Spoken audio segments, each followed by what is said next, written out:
नमस्ते, आप सभी का स्वागत है और आज के इस कार्यक्रम में हमारे साथ है हर्ष कुमार जी। आरंभ करने से पूर्व आप सभी से अनुरोध है कृपया चैनल को सब्सक्राइब करें, वीडियो को लाइक करें, क्यूआर को स्कैन करके हमें सहयोग भी अवश्य करें। तो हर्ष जी स्वागत है आपका। धन्यवाद। और आपने जो है वो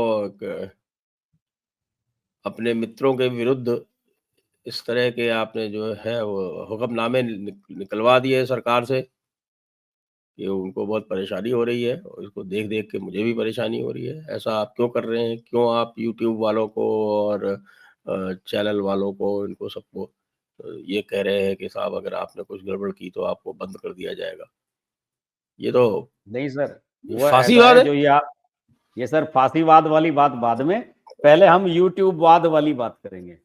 हुँ, आपको पता ही है कि 4 पीएम वाला जो संजय शर्मा है, वो हुँ, दिल्ली आया, हुँ, कपिल सिब्बल को उन्होंने इंटरव्यू दिया हुँ, और कपिल सिब्बल को जो इंटरव्यू दिया उसी के साथ-साथ जो है उन्होंने सेटिंग करी कि साहब मेरा तो चैनल बंद हो गया, अब इसे शुरू करवाओ किसी भी तरीके से। तो कपिल सिब्बल ने कहा तो भाई हम तो सुप्रीम कोर्ट में याचिका लगा सकते हैं कि उन्हें लगवाओ। कल बताते हैं कि उन्होंने पिटीशन डाली है वहां पे, हालांकि वो कंफर्म नहीं है, लेकिन उन्होंने ट्वीट करके ये बताया लोगों को कि साहब हमने याचिका डाल दी है और उसमें सुप्रीम कोर्ट ने ये कहा कि साहब हम दोनों दूसरे पक्ष को सुने बिना हम इस पर कोई डिसीजन नहीं दे सकते, तो हम दूसरे पक्ष को सुनेंगे और सरकार को नोटिस वोटिस दिया गया है, वो अपना जवाब इसमें दाखिल करे। तो मैं तो पूरा पक्षधर हूं इस समय संजय शर्मा का अच्छा। कि साहब हुँ, उनका, हाँ जी, हुँ, देखिए ऐसा है ना कि संजय शर्मा जिस तरीके से इस मामले को लेकर चलेंगे आगे हम लोगों के लिए भी तो गाइडलाइन तय होंगी ना सर। हुँ, अगर संजय शर्मा का चैनल बहाल आता है तो फिर हम भी जो है कपिल सिब्बल से मिलेंगे या किसी वकील को पकड़ेंगे और जैसे संजय शर्मा का बहाल हुआ ऐसे हम भी करवा लेंगे अपना। तो हमारी तो साहब उस पर नजर है कि इसमें सुप्रीम कोर्ट क्या करती है और इसमें जो है सरकार किस तरीके से उसका वो रिप्लाई करती है। और जहां तक आपने हुक्मनामे वाली बात कही, तो ये इन्हें उम्मीद थी कि सरकार वहां जवाब ववाब तो देगी, सरकार ने ऊपर से इस पे जिसे क्या कहते हैं वो एसओपी कहते हैं, क्या कहते हैं उसको, वो जारी कर दी कि साहब आपको जो है ये सब चीजें गाइडलाइन अपनी फॉलो करनी है। मीडिया को बाकायदा संसद की वेबसाइट पे कई जगह डाली गई है, उसके लिंक शेयर किए गए हैं और मीडिया कवरेज में निश्चित रूप से ये, वैसे तो हकीकत में ये चीजें बताने की जरूरत है नहीं सर किसी को, सबको पता है कि ऐसे नाजुक मौकों पे जो अच्छे पत्रकार हैं उन्हें कैसी रिपोर्टिंग करनी चाहिए, लेकिन ये लोग हैं कि ये मानते नहीं है। तो ऐसे लोगों के लिए है वो, हम और आपके लिए तो है नहीं वो। हमें और आपके लिए तो केवल एक पॉजिटिव बात इसमें यही है कि संजय शर्मा के मामले को सुप्रीम कोर्ट कैसे एंटरटेन करता है, उसे कैसे लेता है, उस पे हमारी नजर रहनी चाहिए। क्योंकि सर कल को जो है हमारे चैनलों पर भी तो आपत्ति हो सकती है। यहाँ तो हमारा कोई ऐसा तो है नहीं कि सीधे मोदी जी से डीलिंग है, हमारी सेटिंग है मोदी जी से, हमारे चैनल को कोई हाथ नहीं लगा सकेगा। कोई भी जो है 10-20 हजार लोग अपना किसी भी कंप्लेंट कर दें किसी के भी खिलाफ के साहब इसमें ऑफेंसिव बात की गई है, उस पर ऑब्जेक्शन आ सकता है, किसी भी वीडियो को हटवा सकते हैं, किसी भी चैनल को आ सकते हैं। अब मुझे तो कल ही पता लगा कि एक कोई चैनल है पौरुष शर्मा करके, उसके 7-8 ओहो! मिलियन फॉलोअर हैं? है ना। पौरुष शर्मा? हाँ पौरुष शर्मा, आप देखिए गूगल अभी सर्च कीजिए, मुझे पता हुँ, नहीं था कि उसका कोई चैनल है, कोई ऐसा बंदा है। तो मैंने तो फर्स्ट टाइम उसका नाम इसलिए सुना क्योंकि किसी किसी यूट्यूबर ने ही कम्युनिटी में उसके समर्थन में पोस्ट डाली, शायद अजीत अंजुम ने डाली है, पता नहीं किसने, कि भाई, हाँ अजीत अंजुम ने डाली कि भाई इसका नया चैनल है सब्सक्राइब कर लो क्योंकि इसका पुराने चैनल को बंद करने का नोटिस आ चुका, 8 दिन के अंदर उसका चैनल बंद हो जाएगा। तो मैंने उसका फिर प्रोफाइल देखा कि वो क्या है, वो तो बिल्कुल वही है 4 पीएम न्यूज, अजीत डोभाल का इस्तीफा, अमित शाह का इस्तीफा, इसी तरह के थंबनेल और इसी तरह के टाइटल हैं उसके। तो अगर आप इस तरह की नॉनसेंस बातें करेंगे सर तो फिर आपके चैनल बंद ही होंगे। अब वो कह रहा है कि साहब मैंने सोचा नहीं था कि मेरे इतने साल की मेहनत खराब हो जाएगी, मुझे नोटिस आया है मेरा चैनल बंद होने वाला है। अब ये नई चीज आई है कि नोटिस आया है, अब तक तो ये देखा था कि सीधे बंद ही करा दिया, अब ये नई चीज आ गई कि साहब नोटिस आया है, कि चलिए साहब नोटिस तो आया कम से कम। तो सरकार, मुझे लग रहा है कि अब सरकार भी इन चीजों को देख रही है कि इस मामले को कैसे हैंडल किया जाए, सीधे बंद कर दिया जाए, नोटिस दिया जाए, या फिर एक गाइडलाइन जारी की जाए कि भाई आप फॉलो करें, एक तरह का दिशा निर्देश दिया जाए। तो सारी चीजें साथ साथ चल रही हैं। ये पहला अनुभव है हमारा, फर्स्ट हैंड एक्सपीरियंस है। हमने इनसे सब चीजों को देखा नहीं है। अभी तो सब यूट्यूबर लगे हुए थे कंटेंट बनाने में, और जयपुर डायलॉग वाले तो इसी बात से खुश हैं कि साहब 21,000 करोड़ रुपया जो है यूट्यूब से आ गया है इंडिया के कंटेंट क्रिएटर्स को। तो उसमें ओ भाई, ओ लो भाई, लोग क्या कह रहे हैं कि साहब की मैक्सिमम जो है वो एंटी मोदी वालों के हैं, इनको कुछ पता ही नहीं है कि साहब की यूट्यूब में क्या चलता है क्या नहीं चलता है। और यूट्यूब का देखिए, पाकिस्तान के चैनलों को बंद करने का आदेश आया, पाकिस्तान के चैनलों को बंद करते करते पता चला बलोचिस्तान के चैनल भी बंद कर दिए। इतनी तो बुद्धि है इनमें। हाँ, इन्हें तो पता नहीं है। आप दरअसल क्या है कि सर सब कुछ जो है मॉनिटरिंग वो बिना सोचे समझे ब्यूरोक्रेसी के हाथ में दोगे, तो ब्यूरोक्रेसी तो वही है भाई, वो तो ये बंदर के हाथ में उस तरह वाली बात है, वो पता नहीं किसको काटे किसको खाए। हाँ, यही बात सही कह रहे हैं आप। क्योंकि इसके लिए आपको ऐसे लोग चाहिए, खासतौर से पत्रकारिता से जुड़े हुए, जर्नलिज्म से जुड़े हुए, या थिंक टैंक से जुड़े हुए, कि भाई उसके वीडियो को आप देखें तो कि वो आपके बारे में पॉजिटिव है, निगेटिव है, उससे भारत को नुकसान है, फायदा है। इसका केवल वो किए बिना कि एक लिस्ट बनाई उठा के। अब आप बताइए सर, मैं आपको बताता हूं एक, हालांकि बहुत सारे लोग इस पे ऐतराज भी करेंगे, नीचे कमेंट भी लिखेंगे। आप ये बताइए, शोएब अख्तर का यूट्यूब चैनल क्यों बंद करा जाएगा इंडिया में? आप बताओ। और शोएब अख्तर का जो यूट्यूब चैनल था, उस पे 1 महीने से कोई भी यूट्यूब कोई भी वीडियो नहीं डाला था उसने। बताइए सब। ये चीज 1 ये महीने मैं से। ये नहीं कहता हूं कि शोएब अख्तर बहुत बढ़िया आदमी है, उसका चैनल चलने दिया जाए। वो केवल हार्डकोर क्रिकेटर है और क्रिकेट पे ही बात करता है वो। आपको याद होगा जब एक बार वकार यूनुस ने ये कह दिया था कि रिजवान ने हिंदुओं के बीच में नमाज पढ़ी। आपको याद है उसमें T20 वर्ल्ड कप में दुबई में जो हो रहा था 2022 वाला, कि साहब उसमें जब वो 10 विकेट से पाकिस्तान ने इंडिया को हराया था T20 मैच, जब रिजवान और बाबर आजम की पार्टनरशिप हुई थी ओपनिंग की, तो उसके बाद क्या हुआ था कि पाकिस्तान के किसी चैनल पे बैठा हुआ था वकार यूनुस। तो वकार यूनुस ने कहा कि, और देखा मुझे सबसे बढ़िया सीन तो वो लगा जब उन हिंदुओं के बीच में रिजवान ने नमाज पढ़ी वहां उसमें ग्राउंड में बैठ के, तो बड़ा खुश हुआ था। लेकिन शोएब अख्तर भी वहां बैठा हुआ था, शोएब अख्तर ने उसकी बात पे कोई कमेंट नहीं किया था, वो चुप बैठा रहा था। इस तरह की मेंटेलिटी का वो आदमी नहीं है। लेकिन आप सही कह रहे हैं कि इतने महीनों से तो कोई उसने वीडियो नहीं डाला, फिर आप शोएब अख्तर का चैनल क्यों बंद कर रहे हैं? इट शोज के आपको पता ही नहीं है कि किसको बंद करना है, किसको चलते रहने देना है। अब जैसे आपने कहा कि पाकिस्तान के साथ साथ बलूचिस्तान वालों के भी कर दिए, तो ये अब मूर्खता है। आप ये देखो कि वो जो क्रिकेट वाले हैं, जैसे वो एक वो वसे हबीब करके एक चैनल है, वो वासे हबीब, हाँ। इफ़ी और वसे हबीब, हाँ। वो केवल पाकिस्तान की बैट बजाते हैं। उनका चैनल हाँ, इसलिए बंद कर दिया कि साहब कि उसको जो है वो बहुत सारे भारतीय देखते हैं। वो तो आज तक उन्होंने, मुझे तो नहीं लगता भारत के विरुद्ध एक बात भी कभी कही होगी। बंद कर दिया बिल्कुल। उठा के। उनकी उनकी व्यूअरशिप ही इसीलिए है कि वो बैशिंग करते हैं पाकिस्तान की। कई हैं ऐसे सर। रिजवान हैदर है, उसका चैनल क्यों बंद कर दिया भाई? वो बेचारा केवल क्रिकेट पे बात करता है, किसी और मुद्दे पे कोई बात भी करता है, कमेंट भी करता है, उसका कमेंट भी नहीं लेता वो। आप ऐसे लोगों को क्यों बंद कर रहे हो भाई? वो एक तरीके से आपके वहां पर असेट हैं, आपको आपको हेल्प ही करेंगे वो कल को। आप उनको क्यों बैन कर रहे हो? बेचारे अपना क्रिकेट पे कमा खा रहे हैं, अपना घर चला रहे हैं।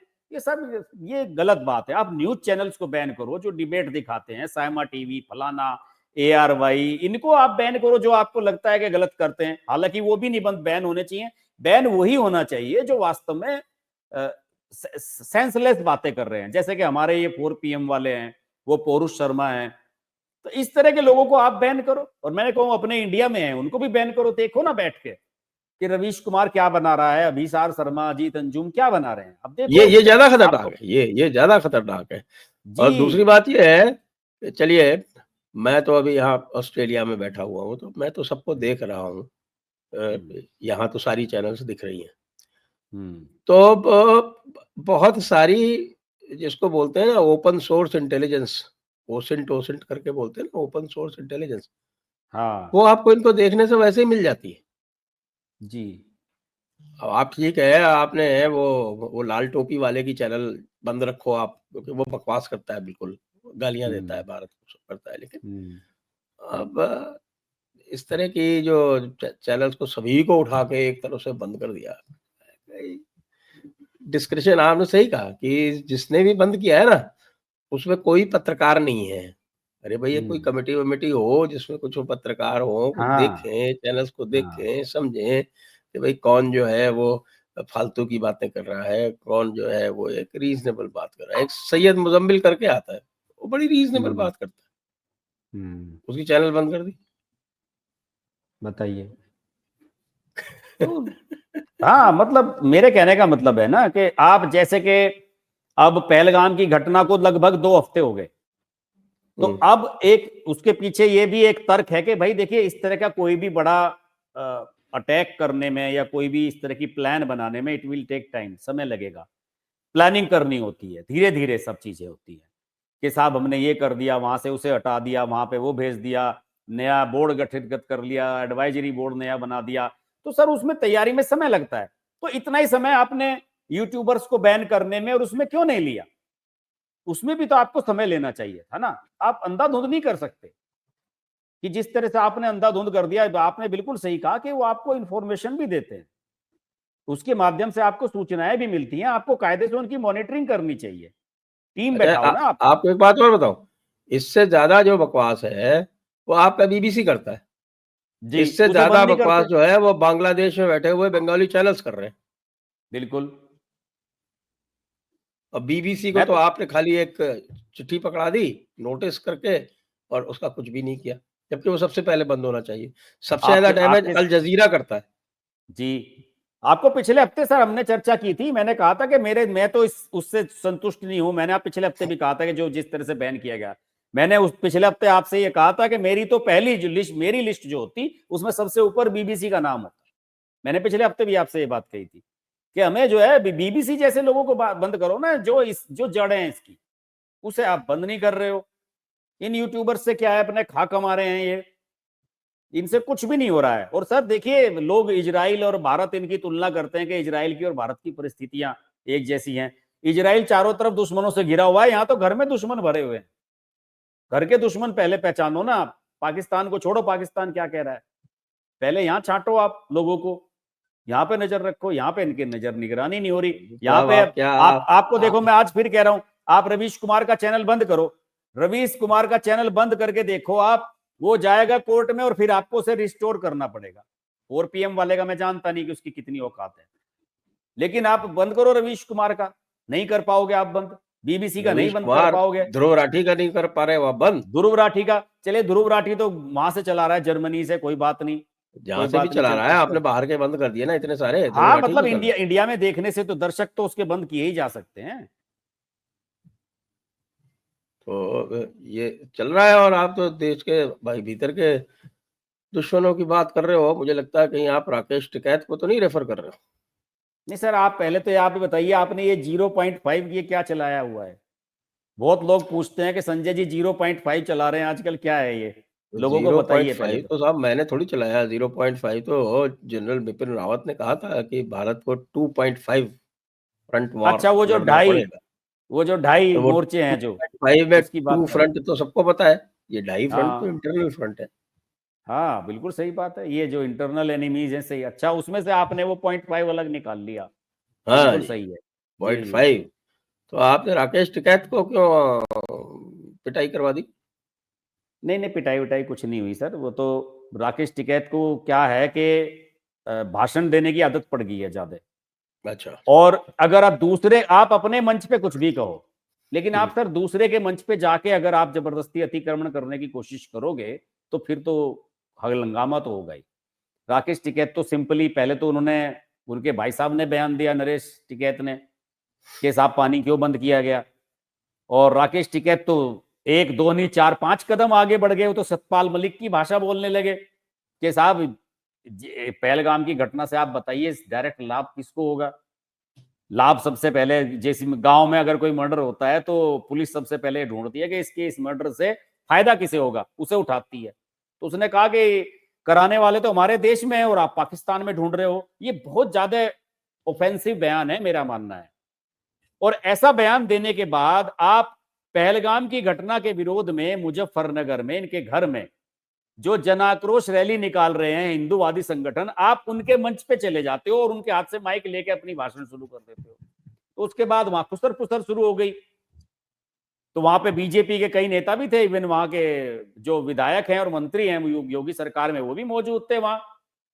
उन्होंने कहा, जितने भी वहां पे जो कार्यकर्ता थे, और वो कोई बड़े संगठन के लोग नहीं थे, ये जो छोटे मोटे गली मोहल्ले के हिंदू संगठन होते हैं, इस टाइप के संगठनों की कॉल थी।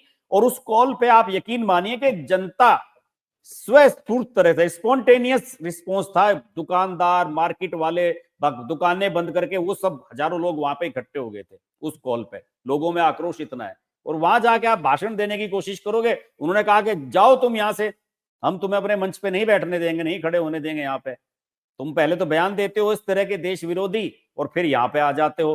तो उसी में जब वो जाने के लिए प्रोसेस में थे, तो किसी का, एक लड़कों का हाथ लगा, वो एक लड़के का हाथ लगा और उनकी पगड़ी पीछे गिर गई। फिर उसी लड़के ने वो उठा के उनके सिर पे पहना दी थी। केवल इतना सा इंसिडेंट हुआ। और जो लड़का, उसमें अरेस्ट करा दिया, बाद में शांति भंग में चालान कर दिया उसका, बेचारे का, सौरभ नाम का लड़का था।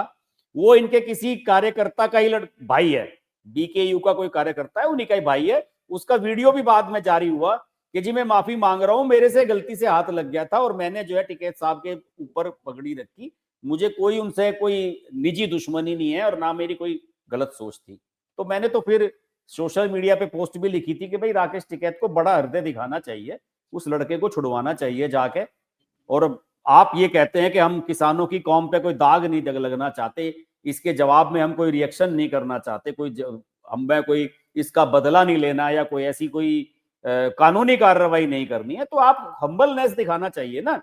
आप जाएं और उस लड़के को छुड़वा दें कि यार बेचारे से गलती हो गई, तो ये मामला इतना सा रह जाता सर, वहीं खत्म हो जाता उसी दिन ही के यार राकेश टिकैत ने खुद ही छुड़वा दिया उस लड़के को। लेकिन अगले दिन इन्होंने समाजवादी पार्टी वालों के समर्थन से धरना प्रदर्शन कर दिया, पंचायत बुला ली, वहां गवर्नमेंट कॉलेज के ग्राउंड में हजारों लोग इकट्ठे हो गए ट्रैक्टर ट्रॉली लेके। और सारे समाजवादी पार्टी वालों ने, जो मुझे जानकारी मिली है उसके मुताबिक, टिकैत बंधु नहीं चाहते थे कि उसके विरोध में कोई धरना प्रदर्शन किया जाए, लेकिन समाजवादी पार्टी के बहुत सारे नेता उनके घर में मौजूद रहे, सांसद रहे दोनों, जो कैराना की इकरा हसन वो भी थी, मुजफ्फरनगर के सांसद हैं हरिंदर मलिक वो भी थे, उनके जिला अध्यक्ष वगैरह सब लोग पहुंच गए। और इन सब नेताओं ने उन्हें फोर्स किया कि नहीं साहब, कुछ ना कुछ तो करना पड़ेगा, तो बहुत बड़ी बेइज्जती है। तो आप कभी किसी चीज को अगर थोड़ा सा सहजता से लें तो वो चीजें सहजता से निपट जाती हैं, लेकिन आप उसका बवंडर बनाओगे, फिर तो सारी दुनिया जान गई। फिर तो जिसने वो वीडियो नहीं देखी राकेश टिकैत वाली, उसने भी वो प्ले करके देखी कि यार देखें हुआ क्या। तो इन्होंने खुद ही तूल दिया है उस मामले को। अरे, और उसमें कोई उनका वो बेदी करके है, और उसने तो बड़ी आपत्तिजनक बातें की कि साहब लाशें बिछा देंगे और सर कलम कर देंगे, पता नहीं क्या-क्या। हाँ, वहां तो सारे लोग बोल रहे थे, एक त्यागी जी हैं वो भी ऐसे ही बोल रहे थे, सारे लोग हैं वहां पे, तो बहुत सारे लोगों ने इस तरह की बातें कही। इनके कार्यक्रमों को सर आप कभी देखो, इनके कार्यक्रमों में हमेशा इस तरह की बातें होती रहती हैं, कोई ऐसा नहीं है, इन्हें कोई सीरियसली लेता नहीं है, ये हमेशा इस तरह की बातें करते लेकिन रहते वो हैं बस। बेदी के खिलाफ तो एफआईआर होगी। नहीं सर, देखिए, अगर आप शांति भंग करने की कोशिश करेंगे ऐसे मौके पे, ऐसी भड़काऊ स्पीच देंगे ऐसे मौके पे, तो कम से कम आपके खिलाफ कार्रवाई होनी चाहिए। इसमें कोई वो गलत नहीं हुआ। अगर वो शांति भंग में वो लड़का पगड़ी गिराने वाला अंदर गया, तो वहां भाषण देने वाला भी जाना चाहिए। बिल्कुल सही हुआ, उसमें कार्रवाई सही है। और अब तो सुना है कि वो हमारे किसान भाई बंधु जो हैं वो अब रेल रोकेंगे पंजाब में। सर पंजाब में ही रोक लेंगे, यहाँ यूपी में तो मुझे लगता नहीं रोकेंगे। पंजाब में कुछ भी करते रहे हैं, पंजाब में पंजाब में रोक ही है पाएंगे। इनका बोलबाला। और ये हमारे राकेश टिकैत अब साहब जो है, पंजाब इनकी में तो पगड़ी सबसे भी, ज्यादा पिटाई हुई इनकी। इन्होंने सर ये पगड़ी भी पंजाब वालों की पहनाई हुई है। नहीं, ये राकेश टिकैत पहले पगड़ी नहीं पहनते थे, टोपी लगाते थे, हरे रंग अच्छा। की और सफेद रंग की। हाँ। ये किसान आंदोलन के बाद राकेश टिकैत का जो संगठन है, वो पंजाब के सिखों और वेस्ट यूपी के मुसलमानों, इनके दम पे चल रहा है सर। ऐसा नहीं है कि ये बहुत बड़े कोई जाटों के रिप्रेजेंटेटिव हैं, ऐसा कुछ नहीं है। इसमें मोर देन 50% जो इसके संगठन में इस समय वेस्ट यूपी में 4-5 जिलों में इनका फैला हुआ है, इसमें मोर देन 50% मुस्लिम्स है। और उन्हें चाहिए कि उनके आदमी को कहीं थाने में फंस गया वहां छुड़वा दें, चौकी में छुड़वा दें, ये छोटे मोटे काम ये करा देते हैं, टोल में से हमारी गाड़ी फ्री निकल जाए, बस इतना चाहिए उन लोगों को। तो वो सपोर्ट भी करते हैं, इनके कार्यक्रमों को फाइनेंस भी करते हैं, सब कुछ करते हैं, पैसा भी लगाते हैं इनके कार्यक्रमों में। सर्वविदित है, सब जानते हैं ये बात। तो उस दिन भी राकेश टिकैत के साथ भी 2-3 मुस्लिम नेता थे उसके, जिस दिन वो हंगामा हुआ, पगड़ी वगड़ी गिरी, उस दिन भी वो मुसलमानों को लेके आया हुआ था वहां पे, इसी बात से हंगामा हो रहा था वहां पे। तो सब जानते हैं बातें। तो बड़ी जोरदार बात है। जी। लेकिन हमारे सुप्रीम कोर्ट ने वक्फ वालों को रिलीफ देने से मना कर दिया कल। मुझे तो बड़ा आश्चर्य हुआ। सर जो जो कल हुआ वो तो मुझे लग रहा कि होना ही था, क्योंकि टाइम उनके पास था नहीं, जज साहब के रिटायरमेंट उनका आ ही रहा है। लेकिन सबसे ज्यादा दुख तो जो है ये पुण्य प्रसून वाजपेयी टाइप के लोगों को हुआ सर। उन्होंने तो एक दिन पहले लिख दिया था कि मोदी के कानून को पहली बार रोकने जा रहा है सुप्रीम कोर्ट। इसी बात पे सबसे पहले तो पुण्य प्रसून वाजपेयी का चैनल बंद होना चाहिए। ये बात आई ना कि सुप्रीम कोर्ट क्या करने जा रहा है। कर दी थी। हाँ नहीं, आप ये बताइए ना कि सुप्रीम कोर्ट क्या करने जा रहा है, आपको कैसे पता लग गया? डायरेक्ट चैनल है ना उनकी, सभी से। हाँ। और लेकिन सर आप एक बात मैं आपसे भी पूछना चाहता हूं ना, या आप ये बताइए कि आप राज्यसभा के सांसद हैं, उसके बाद आप सुप्रीम कोर्ट में प्रैक्टिस भी करते हैं, सरकारी बंगले में भी आप रहते हैं, और फिर जो है आप सरकार के पास करे हुआ जो कानून आते हैं पार्लियामेंट से पास करे हुए कानून आते हैं, सुप्रीम कोर्ट में चैलेंज होते हैं, वहां आप विपक्ष में उनके विरोध में खड़े होते हैं। ये सर इसमें कोई कानून नियम कायदा है कि नहीं? देखिए साहब, जो सांसद का पद है ना, उसको लाभ का पद नहीं माना जाता। ये स्पेसिफिकली जो लाभ के पद का एक वो निकला हुआ है ना, एक एक्ट है वो लाभ के पद वाला। उस लाभ के पद में सांसद का पद शामिल नहीं है, तो इसलिए वो जो सैलरी वैलरी उनको मिलती है उसको लाभ के पद में नहीं रख सकते। तो इसलिए वो स्वतंत्र है, परम स्वतंत्र, न सिर पर कोई। तो साहब मैं तो सुप्रीम ये कोर्ट बता रहा में था तो ना कपिल कि सिब्बल, वैसे कपिल सिब्बल साहब की एक बात तो सर हमने देख ली कि हमने इन्हें कोई मुकदमा जीतते हुए नहीं देखा अपनी याद में आज तक। अभिषेक मनु सिंह भी तो कई कई मुकदमों में काम करवा के ले गए। ये तो जिसके समर्थन में खड़े होते हैं वो मरता ही है। पता नहीं संजय शर्मा का चैनल शुरू करवा पाएंगे या नहीं है। नहीं तो अब संजय शर्मा का चैनल तो ये छोटी-मोटे तो जीतते रहते हैं, ये बड़े में नहीं जीते हैं इन्होंने। छोटे-मोटे हाँ। रिलीफ तो जितने भी हैं गुंडे बदमाश टाइप के लोगों को तो दिलवाते रहते हैं। ये ज़ुबैर-उबैर जो है ना, ये चंपू, ये आपका हाँ, अच्छा। इस टाइप के तो करा लेते हैं, ये चंपू टाइप के तो। लेकिन साहब सबको बैन कर रहे हैं, इसका ज़ुबैर का जो है ये ट्विटर अकाउंट ये बैन नहीं कर रहे हैं। हाँ बताइए, वरना सीधे जो है एलोन मस्क को एक फोन मिलाया जाए और उस पर लिस्ट बता दी जाए, और सर ये तो हमें और आपको सौंप दिया जा काम, तो हम ज्यादा बेहतर कर देंगे। एक लिस्ट आप बना दें, एक ट्विटर हैंडल की, और हम बना देंगे। तो उसी लिस्ट को जो है टैग कर दिया जाए अश्विनी वैष्णव को, और वो अपना करवा दें सबको बंद। क्यों सर? आज जयपुर डायलॉग, आज आपको जयपुर पता नहीं है, डायलॉग। वो जो आपने देखा था ना, वो निशिकांत दुबे का जो वो जो पैनल जो है ना उनका, उस पैनल के जो रिकमेंडेशन है कि साहब ये यूट्यूब चैनल, सोशल मीडिया, इनको सबको किया जाए, तो वो अगर मान लीजिए किसी ब्यूरोक्रेट को एम्पावर कर दिया ना, तो उससे आपको और हमको ज्यादा खतरा है। हाँ सही कह रहे हैं आप। सही कह रहे हैं सर। उनसे फिर कौन पूछेगा कि भाई ये वामपंथी हैं या राइट विंग वाले हैं? हमारी ब्यूरोक्रेसी इतना ही जानती है, उसको जो है वो अपनी फाइल के आगे पीछे कुछ पता नहीं चलता। कोई कहेगा कि साहब ये देखिए, इन्होंने मुसलमानों के खिलाफ कुछ कह दिया और ये देश हित के विरुद्ध है। अच्छा, बंद करो। इंसाइटमेंट टू वायलेंस, ये इंसाइटमेंट टू वायलेंस, बंद करो उसको। हाँ सही कह रहे हैं। तो आप भी सर अपना दूसरा चैनल जो है उसे एक्टिवेट रखो सर। आपका जो दूसरा है एक और चैनल, वो उस पे भी वीडियो डालते रहो सर। मैं तो अपने तीनों चैनल पर सर रोज एक वीडियो जरूर डाल देता हूँ, देखो कोशिश साहब, करता हूँ। एक समस्या है ये क्या है कि यदि आप भारतीय जनता पार्टी कैसे काम करती और दूसरी पार्टियाँ कैसे काम करती हैं, उसमें आप ये देखें कि भारतीय जनता पार्टी का जो आईटी सेल है, वो राष्ट्रवादी चैनल्स या ऐसी चैनल्स जो कि विचारधारा से मेल खाती हैं, उनको अपना कॉम्पिटिशन मानता है हम्म। बीजेपी का आईटी सेल। हाँ। कांग्रेस वाले जो हैं, उनकी विचारधारा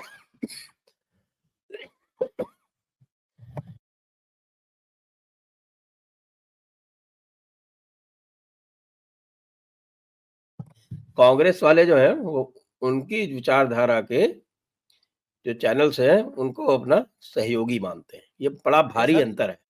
अब आप बताइए, इंटरव्यू आप इससे देते हैं वो सहमत जो हैं कि नहीं है? उनके, हाँ बिल्कुल सहमत हूँ सर, उनके प्रवक्ता उनके चैनलों पर जाते हैं, ये सुप्रिया श्रीनेत और ये सब अजीत अंजुम, इन सबको इंटरव्यू देते हैं, तो इनके वीडियोस को रवीश कुमार प्ले करता है। बिल्कुल सही कह रहे हैं आप सर। आईटी सेल वाले तो हमें कंपटीटर मांगते हैं, उन्हें लगता है कि टाइम एल्जेब्रा से ज्यादा जयपुर डायलॉग के फॉलोअर कैसे हो गए, उन्हें तो इस बात की दिक्कत रहती है सर।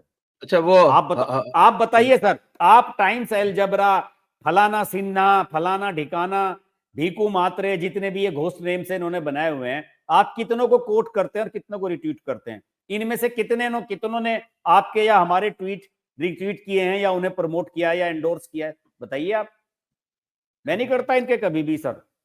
अरे मिस्टर सिन्हा तो फिर एक रीजनेबल अकाउंट है, उसको मैं नहीं कहता, लेकिन ये बाकी जितने हैं ना, ये भीकू मात्रे, टाइम्स अलजेब्रा, मेघ अपडेट्स और ये हाँ क्या है, फ्रंटल फोर्स, ये हाँ सब सही जो है। है, एक दिन एक दिन जो है वो बल्कि लगातार जातीय जनगणना के विरुद्ध बोल रहे हैं और अचानक जातीय जनगणना के फेवर में बोलना शुरू करके और बाकी सबको कह दिया ये हाइपर हिंदूज क्या बताएंगे हमको।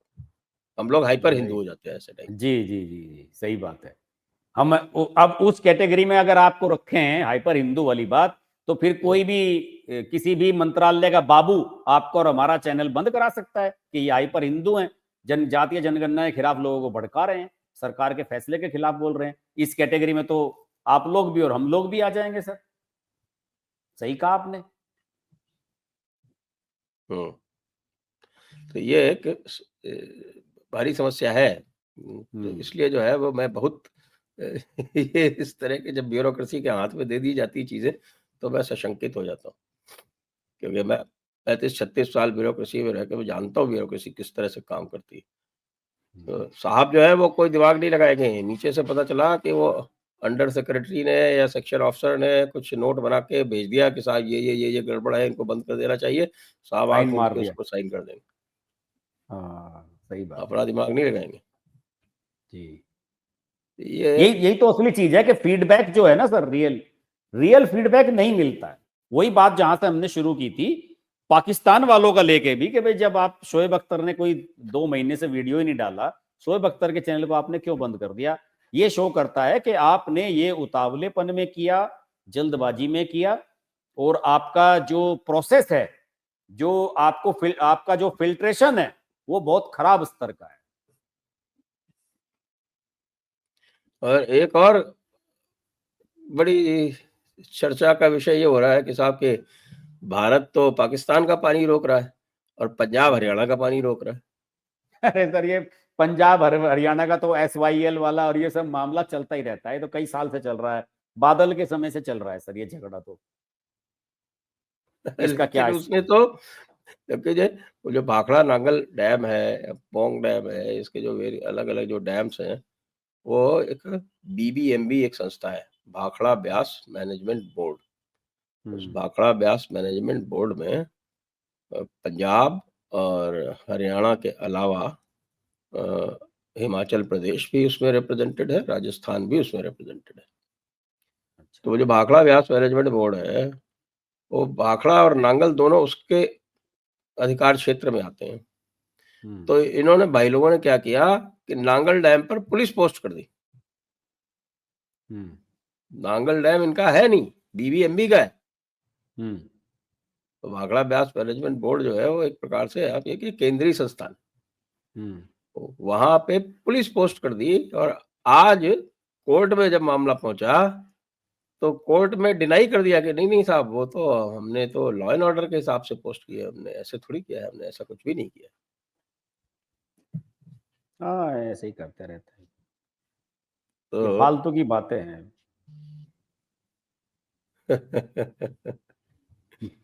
तो ये हालात चल रहे हैं। और बताइए साहब, क्या चल रहा है पाकिस्तान का मामला? जनता कैसे रिएक्ट कर रही है? क्या कह रही है? आपके पास क्या सर, जनता की सूचनाएँ आ रिएक्शन तो रही हैं? यही है, जहां भी हम जाते हैं, फील्ड में कहीं भी जाते हैं, बाहर जाते हैं, तो वहां तो सब लोग यही कहते हैं, हमें हम लोगों से भी लोग यही पूछते हैं कि भाई हर्ष जी इतने दिन हो गए, क्या कब होगा, क्या होने वाला है? तो हम भी कहते हैं, मैंने कहा भाई तैयारी कर रही है सरकार अपनी तरफ से, जैसे कि आज बताया जा रहा है कि सारे स्टेट्स को वो दिया गया है कि साहब मॉक ड्रिल करानी है, जैसे 1971 में की गई थी। वो डार्क वगैरह कर देते हैं, रात को लाइट्स ऑफ कर देते हैं, लोगों को इसका अभ्यास कराया जाए कि कोई आक्रमण होता है तो उस समय कैसे तैयारी करनी चाहिए। तो ये सब चीजें तो संकेत देती ही हैं कि साहब कुछ ना कुछ बड़ी तैयारी सरकारी लेवल पे चल रही है। और इंटरनेशनल लेवल पे, अब जैसे कि आज ही मैं तो पढ़ रहा था, एक जगह कहीं लिखा हुआ था कि वो जो आईएमएफ वाले हटाए गए हैं सुब्रमण्यम, उसका भी पाकिस्तान से कनेक्शन आ गया कि साहब हैं? वो आईएमएफ, हाँ, उसमें ये क्या है कि आईएमएफ जो है अभी सैंक्शन करने वाला है अमाउंट इनको, हाँ। पाकिस्तान को। तो भारत हुँ। नहीं चाहता कि उनका रिप्रेजेंटेशन उसमें हो और उस बोर्ड में भारत का रिप्रेजेंटेशन हो जिसमें वो पैसा पास किया जा रहा है। तो इसलिए भारत ने जो है विड्रॉ कर लिया 6 महीने पहले सुब्रमण्यन को वहां से, जो एग्जीक्यूटिव डायरेक्टर थे वहां पे आईएमएफ में इंडिया के। नहीं, नहीं, वो तो उन्होंने उसकी उनकी जगह पे रिप्लेसमेंट भी नॉमिनेट कर दिया। नहीं, रिप्लेसमेंट नॉमिनेट कर दिया, ये मुझे जानकारी नहीं। कर दिया। परमेश्वरन अय्यर जो कि वर्ल्ड बैंक में भारत के रिप्रेजेंटेटिव हैं, वो रिप्रेजेंट करेंगे बोर्ड पे। जो 9 तारीख को मीटिंग होनी है उसमें, ये तो आ गया डायरेक्शन। लेकिन सर वो एग्जीक्यूटिव डायरेक्टर वाली पोस्ट तो नहीं दी ना उन्हें, नहीं, एग्जीक्यूटिव उसमें डायरेक्टर का रिप्रेजेंटेशन चार्ज तो, दे दिया परमेश्वरन अय्यर को, अच्छा चार्ज दे दिया। क्योंकि वो एग्जीक्यूटिव डायरेक्टर वहाँ 1 2 नहीं है, मैं 24 एग्जीक्यूटिव डायरेक्टर हैं। हाँ, और उसमें कुछ उसमें जो है ना, ये भी है कि साहब वो किताब विताब कोई उन्होंने लिखी है अपनी, उसको लेके कंट्रोवर्सी हो गई थी काफी। इंडिया @100 करके किताब लिखी है सुब्रमण्यन ने, कुछ लोग तो तो ये कह रहे उसका, हैं कि साहब वो आपस में क्विड प्रो को हुआ है, आईएमएफ जो है उनके कुछ आईएमएफ की आलोचना जो उन्होंने की थी उससे रुष्ट था, तो आईएमएफ ने कहा वो कि भी आप वो चाहते हैं भी हमारा भी एक, कोऑपरेशन, हाँ, वो तो भी एक आप इनको एंगल हटाइए। सामने आ रहा है। वो भी एक एंगल सामने आ रहा है, चलता रहता है। लेकिन ये कंट्रोवर्शियल तो है। रवीश कुमार ने तो ट्वीट किया है एक वीडियो उसका, रघुराम राजन का, जिसमें वो सुब्रमण्यम से कह रहा है कि साहब, सुब्रमण्यम से पूछ रहे हैं कि क्या आपको मिड टर्म में तो नहीं हटा दिया जाएगा? सुब्रमण्यम ने कहा कि नहीं, मुझे तो नहीं लगता कि मुझे मिड टर्म में हटाया जाएगा। अभी कुछ दिन पहले का ही वीडियो है, हुँ, रघुराम राजन कह रहा है उनसे। तो ये सब चीजें कैसे पता लगी रघुराम राजन को, कहाँ से हिंट मिल रही है कि उसे हटाया जाएगा? ये लीजिए, आज तो कुछ हुआ नहीं साहब, खाली नोटिस इश्यू हुआ है 4 पीएम में। ये तो, हाँ, कल ही हो गया था सर ये तो इशू, मई नोटिस 5 इशू हो गया आज था। क्या है? आज 6 है क्या? वो ओहो! सर आज तो 6 है। आपके यहाँ लेट चल रहा है ना, वहां पे ये कल ही हो गया था। कल जब वो वक्फ वाला आया था, उसी के बाद सिब्बल साहब घुसे थे अंदर, और उसी के बाद ही हो गया था, कल ही हो गया था अच्छा। ये हाँ, कि वो नोटिस जो है सिब्बल साहब पहले तो वहां गए उसकी तरफ से, जमीयत की तरफ से, और फिर जो है वो 4 PM वाले की अर्जी लेके कि जी इस पे भी, इसे भी सुन लो। तो उन्होंने कहा ठीक है, देखेंगे आगे कैसे हो। तो कल ही हो गया था उस पर डिसीजन। हुँ। जी, तो आपको क्या मूड क्या लग रहा है? पब्लिक जो है वो मोदी जी सर के साथ में खड़ी है? पब्लिक तो वो जिसे कहते हैं ना कि रिवेंज मोड में है। पब्लिक तो ओहो! चाहती है कि जिस तरह के, जिस नेचर का ये क्राइम हुआ है, उस नेचर का ही बदला चाहती है पब्लिक तो सर। और पब्लिक के सेंटिमेंट्स ऐसे हाई हैं कि आप अटैक कर दो, फुल खोल दो मोर्चे, आप जल सेना और उस कहीं से भी खोल दो, तो पब्लिक तैयार है मेंटली। पब्लिक तो चाहती है कि इस बार ये लेकिन पब्लिक ये चाहती है कि इस बार ऐसा हो कि फिर आगे बचे ना कुछ करने के लिए। Are par. फाइनल कर दो, आर पार, बिल्कुल। इससे बेहतर वो और मौका हो नहीं सकता। अब आपका जो इलाका है पश्चिमी उत्तर प्रदेश, वहाँ से तो बहुत सारे लोग फौज में जाते हैं। बहुत हैं सर, हर गांव से हैं जी, बहुत हर गांव से हैं। यहाँ तो मामला वैसे भी है, हरियाणा और इधर हमारा जो इलाका है ये पूरा का पूरा, ये यहाँ तो पूरा वेस्टर्न उत्तर प्रदेश, हरियाणा, जी राजस्थान। हाँ, ये जो दिल्ली के चारों तरफ का इलाका है सब, यहाँ से तो खूब फौजी मिलेंगे आपको। तो वो यहाँ तो सेंटिमेंट्स हाई हैं। और जैसे कि मैंने आपको बताया अभी शुरू में कि एक छोटे से संगठन ने कॉल की और हजारों की संख्या में लोग उतर आए उसमें, रैली में वहां। तो आम जनता सर क्या कर सकती है? आम जनता तो अपना गुस्सा आक्रोश ही तो दिखा सकती है, और इससे ज्यादा क्या हो सकता है? अच्छा, तो ये बस जो वही ये दिखा कर रहे रहे हैं। हैं, ये पंजाब में, इनको पब्लिक का तो कोई सपोर्ट है नहीं। ये पंढेर-वंढेर जो है, जब इनकी पिटाई हुई थी, अभी कुछ दिन पहले भगवंत मान ने करवाई थी, तो इनको किसी ने सपोर्ट नहीं किया। ये तो जाके चुपचाप जाके किनारे बैठ गए थे। हाँ, कोई नहीं करता इन्हें सपोर्ट। तो सर यही कौन करता है? देखिए यहाँ भी तो वेस्ट यूपी में भी तो जो है ये समाजवादी पार्टी वाले ही थोड़ा बहुत कर रहे हैं। पहले आरएलडी वारएलडी वाले वाले साथ आ जाते थे, अब तो वो भी थोड़ा सा सोच समझ के चलने लगे। अब देखिए यहाँ राकेश टिकैत के साथ आरएलडी के विधायक थे, एक वो राजपाल बालियान जो इन्हीं के परिवार में से हैं। अजीत हुँ। सिंह हमेशा से, अजीत सिंह के समय से वो विधायक रहते आए हैं, बीच में हार गए थे, अब की बार फिर एमएलए बन गए। वो थे, लेकिन जो समाजवादी पार्टी इनके आरएलडी के उससे जो अनिल विधायक बने थे, वो नहीं थे वहां पे। मंत्री हैं जो इस समय यूपी की सरकार में। तो इसमें भी कंफ्यूजन है। मेन रूप से इसमें समाजवादी पार्टी का ही सपोर्ट है इनको, बाकी और किसी का कोई सपोर्ट है नहीं। ये देख चुनाव लड़ेगा क्या फिर इस बार राकेश टिकैत? कौन? नहीं नहीं सर, चुनाव तो बहुत दिनों से नहीं लड़ा है। ये तो 2014 में लास्ट चुनाव लड़ा था अमरोहा से। आरएलडी वो अजीत सिंह ने टिकट दे दिया था वहां से। चुनाव उनाव वो सब उन्होंने समझ लिया सर। देखिए क्या है कि आप हर गांव में दो दो चार चार लोग हैं इनके साथ, हर गांव में आपको इनका संगठन मिल जाएगा। लेकिन वो चीजें अलग होती हैं कि आप किसी इमोशंस पे आप सवार होके जाएं और चुनाव जीत लें, वो एक अलग चीज होती है। ऐसा इमोशन इनके प्रति है नहीं यहाँ पे। ये तो उसी टाइप वाले में है कि कोई नॉमिनेट कर दे, राज्यसभा भेज दें, एमएलसी बना दें, उसी टाइप की उसमें है ये। पब्लिक के बीच में जाके चुनाव नहीं जीत सकते सर। अच्छा, ये जातीय जनगणना पे जो यू टर्न मारा है भारतीय जनता पार्टी ने, इस पर क्या प्रतिक्रियाएँ आ रही? सर इस पे मिक्स प्रतिक्रियाएं हैं। कुछ लोगों का तो यही मानना है कि भाई अगर आप इस तरीके से करोगे तो आप एक तरीके से जो राहुल गांधी की बनाई हुई लाइन है, आप उस पर चल रहे हैं। और इसका फर्स्ट रिएक्शन तो यही गया है कि राहुल गांधी ने इतना सारा प्रेशर बनाया और आपने उसे मंजूर कर लिया। राहुल गांधी ने तो उसी दिन प्रेस कॉन्फ्रेंस भी इसीलिए कर दी शाम को ही, ये दिखाने के लिए भाई हमारी बात मान ली है उसने। तो ये तो है ही सर। आप एक आप बताइए ना कि अभी अभी ये जो पहलगाम वाली घटना हुई, तब तो आप मीम जारी कर रहे हैं कि साहब जाति जाति नहीं धर्म पूछा गया। हाँ। इसका क्या मतलब था? वही आप टाइम एलजेब्रा वाली जो बात कह रहे थे, वही तो चीज है कि सर एक दिन कुछ और एक दिन कुछ, कहीं तो आप ठहरोगे नहीं। ठीक है कि ठीक है कि हो जाए। देखिए जो हकीकत बात तो यह है कि इस देश में जो आरक्षण से बाहर है जो वर्ग, वो ये मान के चल चुका है कि सारे बाउंडेशन और सारी दिक्कतें आपको ही फेस करनी है, आपके बच्चों को ही चैलेंज फेस करने हैं, आपके बच्चों के सामने ही चुनौती है। सारे टैक्स भी आपको भरने ही है। वो अपना मेंटेलिटी उसकी बन चुकी है कि भाई जो आरक्षण है सारा खेल, अब जातीय जनगणना सीधे आरक्षण से जुड़ेगी। अब इसमें पसमंदा वगैरह की भी करा देंगे मोदी जी, तो फिर पसमंदा का आरक्षण भी और बढ़ेगा। और मुझे तो समझता नहीं कि वो बैलून इतना बड़ा हो जाएगा आरक्षण का नीचे की तरफ, कि ऊपर वो गुब्बारे की वो चोंच चोंच में बचेंगे जनरल कैटेगरी वाले, तो वो बैलून जब फूटेगा तो ये सब गिरेंगे कहाँ जाके, क्या होगा उसका? बलून अगर जब तक सुप्रीम कोर्ट तो उसको होने नहीं देगा, क्योंकि कई स्थानों पर ट्राई किया गया, होने नहीं दिया।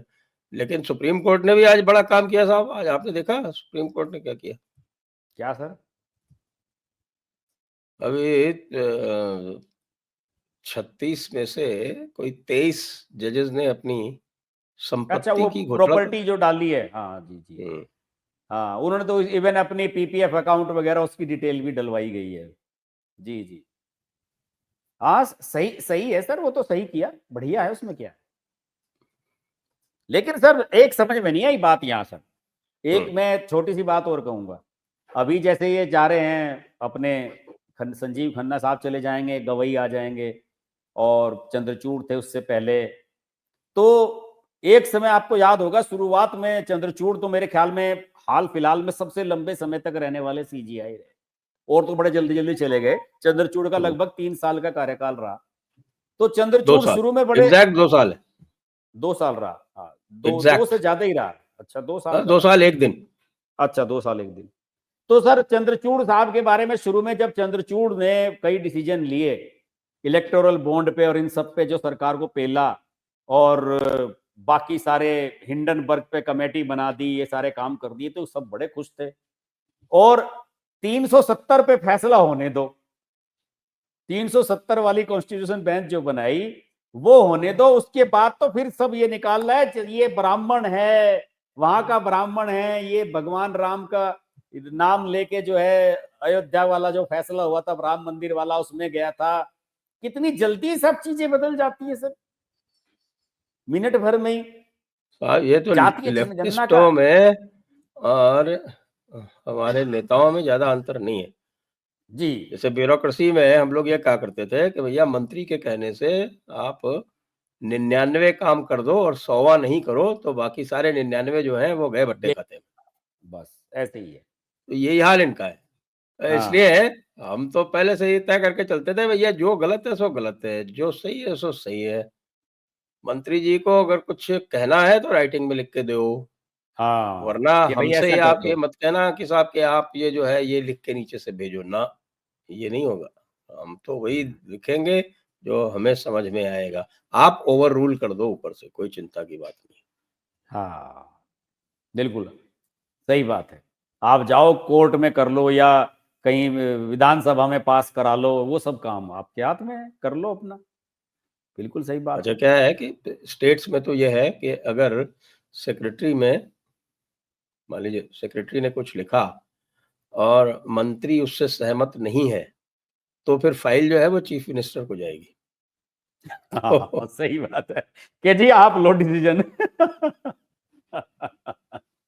तो मैंने तो किया हुआ है कि साहब मैंने कुछ लिखा, मंत्री जी जो है उनका कुछ और मूड था, किसी को फेवर करना चाहते थे, उन्होंने उसको ओवर रूल कर दिया, ओवर रूल तो कर दिया, लेकिन फाइल ऊपर नहीं भेजी, नीचे भेज दी वापस। तो उसको फिर मैंने वापस लिखा कि साहब ये इसमें रूल्स ऑफ बिज़नेस के हिसाब से ये फाइल सीएम को जाएगी, तो कृपया सीएम को भेजें। अच्छा, सीएम जो है वो और डिपेंड करता है। तो सीएम को सर ये चीज़ अच्छी लगती है, बताएँ आपको? सीएम हाँ, को ये चीज़ अच्छी लगती है वैल्यू दी कि जा रही उसका है। मंत्री जो है वो कॉर्नर हो गया। हाँ सीधे मेरे पास आ गई पावर। तो सर मैं ये जो हम जातीय जनगणना की बात कर रहे थे, तो सर एक बात तो आपको माननी पड़ेगी, कई चीजों में इन्होंने ऐसा किया। वो जो मामला आया था वो अधिकारियों वाला, जिसमें राहुल गांधी ने और इन्होंने बड़ा हल्ला मचाया था, वो था ना उसका डीओपीटी वाला, क्या था मामला, मैं भूल गया, दिमाग से निकल रहा है। उसमें भी तो राहुल गांधी ने कहा था, खूब हंगामा किया था। और फिर वो जो बाहर के वो आउट ऑफ उससे लाने वाली थे, वो सरकार में लाने वाले लोगों अच्छा, का अच्छा, वो काम था। पैरेलल हाँ पैरेलल हाँ हाँ इंडक्शन। हुँ। हाँ हाँ हाँ, वो उसे लेके, उसमें भी देखो सर सरकार पीछे ही हटी थी। तो कई चीजों में अगर आप इस तरह का स्टैंड ले रहे हैं, तो फिर तो रवीश कुमार वीडियो बनाएगा ही कि राहुल ने झुका दिया मोदी को, उसने तो टाइटल दे दिया इस वीडियो का। तो हुँ। नैरेटिव में तो आप हार गए ना सर। नैरेटिव में राहुल गांधी हार गए। राहुल गांधी कैसे हार गया सर नैरेटिव में? हुँ। उसने उसने तो मनवा ली अपनी बात। वो तो कहता है, लेकिन उससे होता थोड़ी कुछ, उसके कहने से, क्लेम करने से क्या होता है? वो तो कह रहा है कि साहब कि सिस्टम हमारा है, सरकार भले ही उनकी हो। लो जी। हाँ तो फिर ये तो बात है ही सर, ये तो हकीकत बात है। अरे सर मैं तो अभी परेश रावल का एक इंटरव्यू देख रहा था, उसे एनएसजी का चेयरमैन बना दिया था। आप उसका वो इंटरव्यू देखना, लल्लन टॉप वालों पे आया है। उसने बताया कि कैसे ये वामपंथियों ने मुझे परेशान करा एनएसडी में, और कहने लगे कि ये तो भगवाकरण करने के लिए आ गया यहाँ पे, ये संघी है। इस तरह से कहा। उन्होंने कहा कि मैंने उनसे कहा कि बेटा ऐसा है कि तुम मुझे मेरा विरोध कर रहे हो, मैं शंकराचार्य हूं इसका, आर्ट का, 70 के दशक से मैं थिएटर कर रहा हूं, तुम सबने नहीं करे होंगे इतने जितने मैंने अकेले ने कर रखे हैं। तो उन्होंने उसने ये बात उसमें भी मेंशन की, आपके वाली बात। उसने कहा कि भाई मैं तो ये एक चीज में जाके मैं भी फंस गया कि जो ब्यूरोक्रेसी है और जो बाबू लोगों से जो काम करवाना पड़ता है, वो वहां जाके इंसान की हर अप्रोच, हर चीज फेल हो जाती है। कि मैं मोदी जी से भी अगर किसी काम के लिए कहूं ना कि मुझे एनएसडी में ये कराना है, तो वो भी सिस्टम से ही चलेंगे, कहेंगे ठीक है फला अधिकारी से मिलो, उससे बात कर लो, सेक्रेटरी को बोल दिया या कल्चरल मिनिस्ट्री को बोल दिया। तो वो कह रहे कि मुझे जब मैं तो अगर दोबारा मुझे कोई ऑफर आती है एनएसडी की, तो मुझे चाहिए सारे एग्जीक्यूटिव राइट्स, कि मुझे एग्जीक्यूटिव राइट्स दोगे तो मैं आऊंगा, नहीं तो मैं नहीं आऊंगा। आपको याद होगा सुब्रमण्यम स्वामी की चर्चा चली थी कि जेएनयू का वीसी बना रहे हैं। उसने कहा कि मैं तो सीआरपीएफ का कैंप खोल लूंगा पहले अंदर जेएनयू में, उसके बाद आऊंगा मैं। सुब्रमण्यम स्वामी कि मुझे कैंप खोलने की परमिशन दी जाएगी तब आऊंगा यहाँ तो सारे माओवादी भरे हुए हैं। तो अब वहां तो पे खैर जाके चीजें सुब्रमण्यम फेल स्वामी हो तो जाती हैं। दूसरे एंगल पे चल रहा है। सुब्रमण्यम स्वामी को तो अलग ही लाइन पे चल रहा है, लेकिन सोनिया और राहुल वाली लाइन पे तो सर वो वहीं भी अभी भी अडिग है। वो अपनी जो अपने निजी एजेंडा है वो उससे पीछे नहीं हटा सुब्रमण्यम स्वामी। वो तो उसकी पूरी इच्छा है कि सोनिया और राहुल को अंदर पहुंचाना है। सही है। आइए चर्चा को यहीं पे विराम देते हैं। सभी दर्शकों को बहुत बहुत धन्यवाद। हर्ष जी को भी बहुत बहुत धन्यवाद। जय हिंद, जय भारत, वंदे मातरम। जी आप भी अपने गले का ख्याल रखिए सर। नमस्कार। अब ख्याल तो रख रहे हैं, लेकिन अब यहाँ थोड़ा समय ज्यादा लग रहा है। जी जी, देसी दवाई कहिए।